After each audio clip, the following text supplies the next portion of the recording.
দেখতে পাচ্ছি আমাদের মাস্টার আজকেও এসে গেছে আবার অন্য দিনের পাড়া। হরে কৃষ্ণ স্যার। ভালো আছেন? হরে কৃষ্ণ স্যার। হাই হ্যালো ছড়ো আর হরে কৃষ্ণ বলো। বন্ধুরা, আমাদের কোনো হাই হলে চলবে না, একমাত্র চলবে তো হরে কৃষ্ণ আর হরে কৃষ্ণ থাকবে। মানুষের জীবনে একটা উদ্দেশ্য আছে। আমাদের উদ্দেশ্য কি? আমাদের উদ্দেশ্যটা কেউ জানে না। আমরা যখন গর্বে ছিলি 10 দিন 10 মাস, তখন কিন্তু আমরা ভগবানের সাথে কথা বলে যে ভগবান আমাকে এই ছোট্ট এই গল্প থেকে আমি অনেক কষ্ট পাচ্ছি, আমাকে দুনিয়া দেখাও।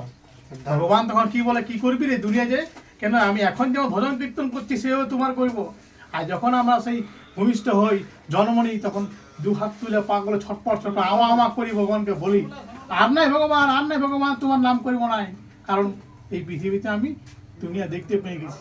তখন ভগবান হ্যাঁ হ্যাঁ করে হাসে, বারে কলের জীব, তুই এখনই পাল্টে গেলিস, তাহলে তোদের ভোগ করতে দিন যাবে। তো বন্ধুরা, আমরা প্রথমেই অভিশপ্ত ভোগী জীবন, আমরা ভোগী নই, ভগবানকে প্রসাদ রূপে পেতে চাই, আমাদের ভোগী জীবনকে উদ্ধার করতে চাই। হরে কৃষ্ণ, হরে কৃষ্ণ হরে স্যার। কৃষ্ণ।